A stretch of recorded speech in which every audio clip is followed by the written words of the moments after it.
Hello, and thank you for joining our LinkedIn live session today for A10 Networks. I'm Jamison Utter, and I'm joined by Akhilesh Dhawan.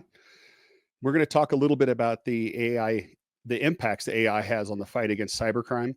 And I think more generally, we're going to open with AI and what the market looks like and why.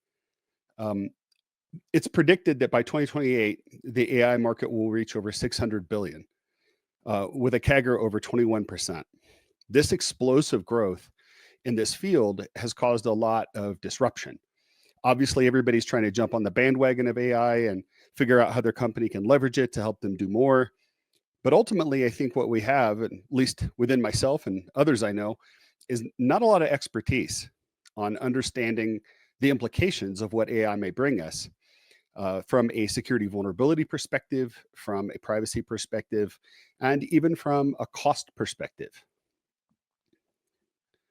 Yeah, I think that's absolutely true. But let's take a step back, Jameson. I mean, AI is not new, right? I mean, it's been used in wide range of applications. If you look at Alexa, Siri, or even in back in days of machine learning, where a lot of data was churned and a lot of learnings that came out.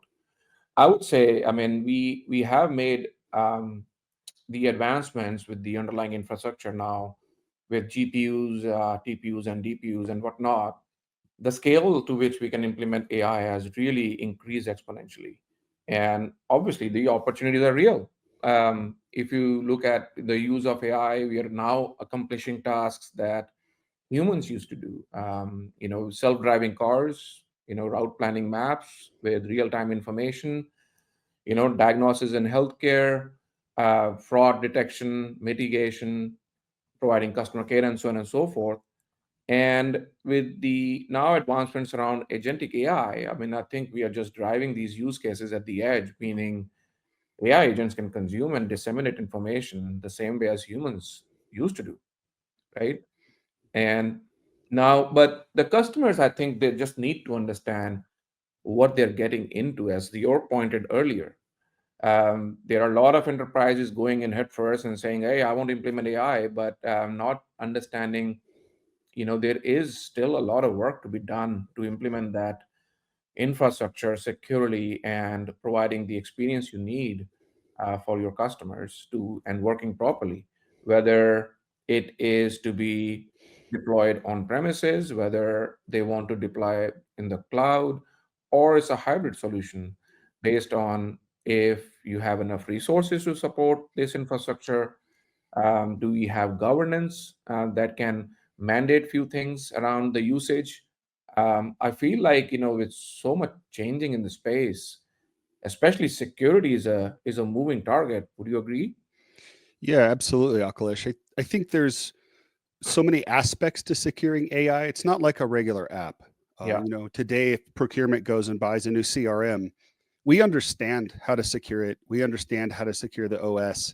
This is something we've done for years as security professionals, but AI is something entirely new. Yeah.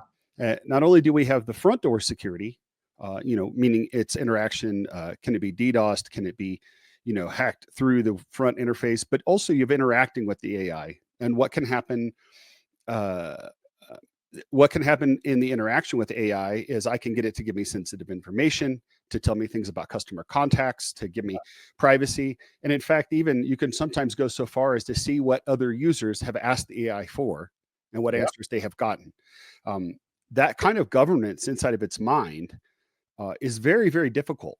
And I think we're at a point right now where we're still learning everything that can go wrong. We don't know even the top 10 most common things that could go wrong. We still don't really know most of them. And Yep. then I think as the market evolves, there's a lot of different companies that have AI models out there that you can buy from OpenAI and Meta and Google. And then we have the emergence of new players like DeepSeek. Uh, Yep. and I think there's a whole lot of further implications there when you think about it. One, it's from an enemy nation, technically. Hmm. Um, and you're asking to trust your company's deepest secrets to a company that's not Yeah. contained or regulated as an ally. And then also, it has a ton of vulnerabilities in it that were solved by the other AI. a year ago. So I think, as we look at that, we have to consider a little bit of risk model as well. I think Yeah, I would agree. would you implement Salesforce as your CRM or somebody who just started up last week? Yep. It's not that much different in a sense, right? We don't know what all's wrong with it and what all we need to do to make it work right. Yeah, I mean, I agree. I think, and what's your thought on LLM models using open source? As you just talked about DeepSeek, it's an open source model, and I think we are still, as you said, we're still finding a lot of vulnerabilities. I think I saw a couple of posts from different vendors talking about finding new vulnerabilities in DeepSeek. And I think enterprises should be just aware of these vulnerabilities may not be small, and it can lead to a lot of security issues by with example as data exfiltration. And as you rightly said, is from obviously China, and then we don't know what kind of governance is going to come Right. against the usage of these models. So as enterprises look to move into these usage of models and training them, it takes a lot of time, money, resources.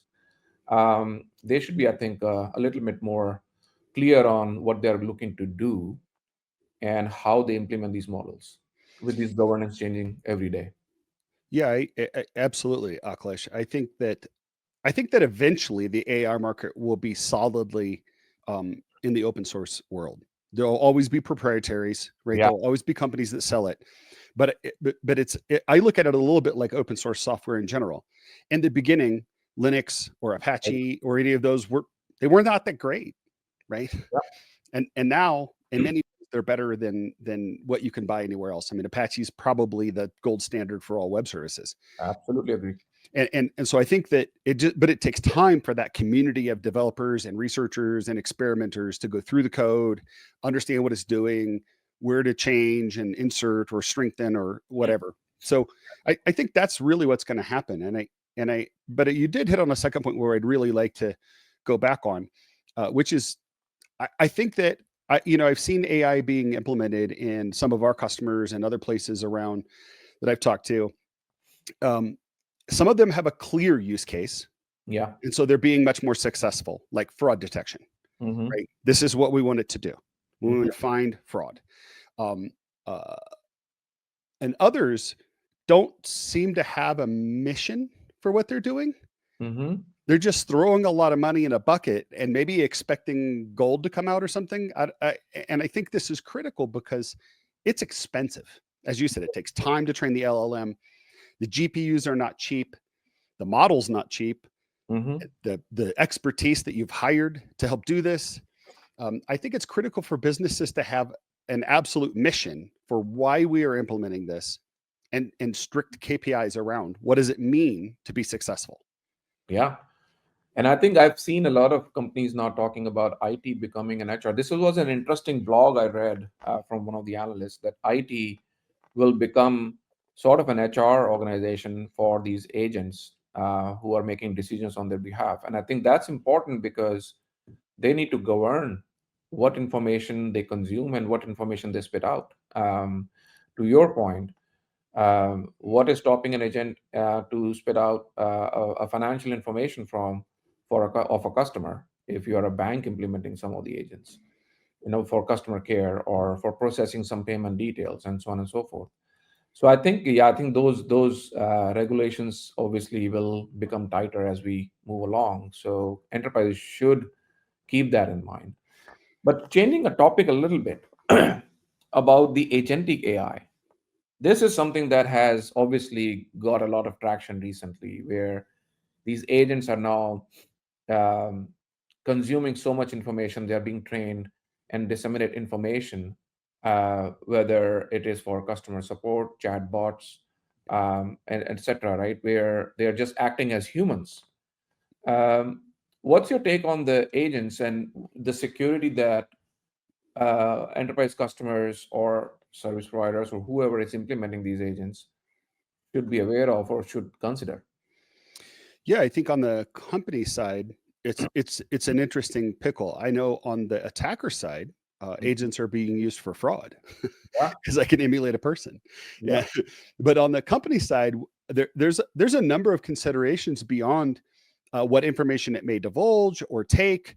Uh, for example, if you were on a phone call with an agent and say gave it your social security number, Mm-hmm. how does it store that? What does it do with it? Who can access it? All Yeah. those questions. Um, but I think that there's even sort of a step further when we think about the transactions we make face to face or over Zoom. But they are human to human transactions, and there's some legality involved in certain types of transactions that happen this way. Mm-hmm. What happens when they're AI?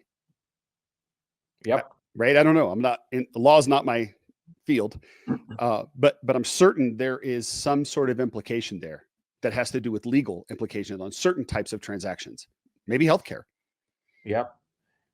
And I think there is also a concept of an AI gateway that is now coming in to ensure that agents who are making these decisions and consuming information and providing information to customers, they are also authenticated to connect to the backend LLMs through these AI gateways.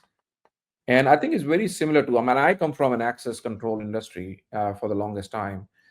And obviously, it's very similar concept. But when you talk about I think the technology obviously needs to scale that much, and it needs to understand what these agents are consuming versus what they can spit out. So the access control layer for these agents connecting to backend LLMs will be very crucial, I think. What do you? I think you're absolutely right, and I think right now that market is somewhat fragmented. Yeah. Some of the approaches I've seen are types of load balancing uh, that really just deal more with latency and availability and some basic security.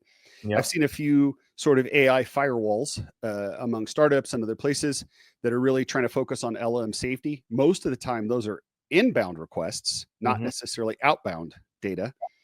Um, and then uh, I think around that is exactly what you said. Is there's kind of a lack of holistic approach though to how do we there's really three aspects that gateway has to do. It has to load balance, it has to help with speed and latency and efficiency, but it also has to not allow certain commands to come in, Yeah. and it has to not allow certain data to go out.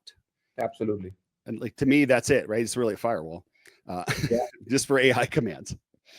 Yeah, I think that's a great topic that we can pivot on. I think you just talked about outside of the security piece, one of the critical components for implementing the AI inference or LLM inference models is the ultra low latency, right? Where you want to provide the best customer experience. But I don't know if, well, enterprises I've spoken to, I don't think they have even started to think about how do we really provide this best performance or ultra latency solutions for these backend LLMs. And I think this is one area. I was reading a report from Gartner, and ADC is a market, obviously, which has been mature for a very long time. And now I think it's getting a kick. They are estimating the growth in double digits Mm. in the ADC market. And the biggest mover or a driver is AI and Gen AI environments and providing the load balancing and providing the best performance for those. Right. Yeah, and it doesn't surprise me because I think that's once we get to before we get to inference server, we still need the ability to balance between the Yeah. inference and instances and those sorts of things. I think the ADC market will likely also change for AI Yes. because typical ADCs are really not fast enough for high transaction AI, Yep. right? Um, we've got some ultra low latency ones out there that are better. But I think that eventually what has to happen is they need to be able to talk to the inference servers first Yeah. to do load balancing to know it can't be round robin or pool or that's not going to work because one set of prompts generates more GPU usage than another one, right? They're Yep. not all the same. And so we've got to be able to talk to the inference server to know how loaded it is. And so I think that's going to be part of the evolution to getting to the best outcomes for AI. Yeah, and I think vendors will do well if they start implementing some of these capabilities in the operating system of these appliances itself, right? Rather than putting an add-on patch. Um, it has to be done at the infrastructure layer where the ADC can understand the backend system, which is what you mentioned, the LLM inference environments or the GPUs, the state of those GPUs, how loaded they are, and how do we direct the traffic based on the load on each of the GPU environments. So I think that that's going to be exciting. I'm going to be looking to that as well, and seeing how this market evolves and how customers now start to think about security and performance as one single entity as opposed to two different things when they implement these AI and inference environments. And I think there are some vendors who are obviously doing some good stuff in this market, and especially the ADC vendors who are implementing security as part of their performance solutions, right? So I think that's great if to look out for this market.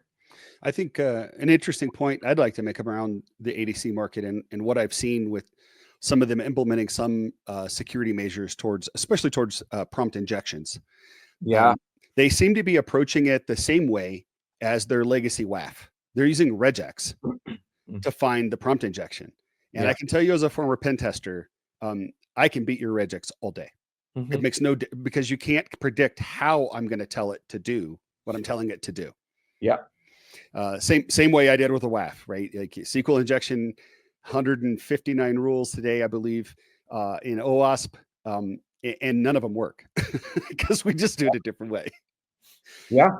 And I think that regex based or the rule based is pretty static. Would you agree? Yes, And absolutely. And it's finite. You can eventually you can only have so many rules. There's some limit. so I just wonder, when vendors use these, what is the customer kind of really facing? Is it a lot of false positive, I'm assuming, Or the that are happening because of that? Because they can't really detect a lot of these new age of attacks, or there's false negatives. that's that's the more chilling one. Yes. I was literally speaking to a customer yesterday that implemented a WAF and they saw no alerts. And they knew that wasn't true, right? um, so yeah, I think that's the most important part is if your regex doesn't match anything, well, then it just goes by. It doesn't mean nothing's happening. It That just means you didn't match. And I think that's, my caution there to the industry is take a step back and realize the technology has changed and so do you. You need to change with it and yeah. find new ways to understand what's being sent and received. Yeah. And I think the customers will do well if they really stop thinking about point products, right? In that this is a good opportunity for them to think about holistic security and performance as one entity, as I was saying earlier. Yes. I think they'll do well if they look at solutions that, provide this simplicity of and effectiveness of security and performance, right? I mean, it's just so Mhm. complex today. I mean, you think about point products, they're like 50 products, security products today. Yeah. Oh, at least. Yeah. And I'm not even talking with large enterprises. I mean, if you go Right. to a customer, they have like 50 tools. Right. And And they use 20 of them. yeah, exactly. But they don't even have resources to support all those 50. Yeah, So exactly. maybe just think about solutions that have this underlying platform that you can build upon on, and that provides you security and performance for AI and your legacy apps. Now everything is legacy apart in front of AI. Like even the modern web apps were legacy now. Yeah. So I think that's what customers think. So our viewpoint, obviously, is make your overall plan as you move towards implementing these AI inference, LLM inference environments. Have a plan in place that should include what you're really trying to achieve, right? And as Jamison said, understand these requirements, and whether it's from the infrastructure side, whether you want to implement cloud, whether you want to implement on-prem, or a hybrid environment based on the resources you have, based on the money you have. Look at the security requirements and the governance model. um, Obviously, there are compliance requirements in the HR requirements of what sensitive data you can share versus what you cannot. How do you make sure that that governance model is in place? And have your resources. I think one good thing about Jamison AI also is there is a lot of fear about, oh, it's going to take our jobs, and but I think the way we feel is opening a lot of new opportunities. And I Mhm. was reading this report from Gartner which said they, people with the AI skill sets, they can charge 15% more than, roles that does not require an AI skill set. So I think there are a lot of good opportunities coming along as we move into space. And then in the end, identify vendors that can really help achieve all these KPIs around infrastructure, security, compliance, and so on and so forth. And don't really go for point products. Like, look at vendors who can provide the solution for you, and that can work with you, provide you the right support that you need to make yourself successful, right? I And think that's yeah, I think that's absolutely right, Akhilesh. Looking at your vendors holistically, looking at what their vision is, where are they going? Are they going where you're going? yep. Or are they trying to sell you something today? Hmm. Or are they selling you something today and tomorrow? Yeah, Right? Long absolutely. term. I think that's critically important. I think we're at an inflection point right now. And I would encourage any security or IT professional who's listening to us, learn about AI. Absolutely. Take a prompt class. If you think it's bad and you're not getting the results you want, take a prompt engineering class and it will change your world. Absolutely. I mean, I have taken a few, and I would certainly recommend anybody, taking these online courses. There are so many available. So just, yeah, go and learn. And I think there are a lot of the opportunities open for you. But, with that, I want to just thank everybody for joining us. Hope you found this interesting. If you have any questions or you want to continue the discussion, reach out to us on LinkedIn. We will be hosting these sessions on a regular cadence. Feel free to join us, and please do join us and provide all the conversations that we can have together. Thank you so much. Go AI, implement, be secure. Thank you. Thank you.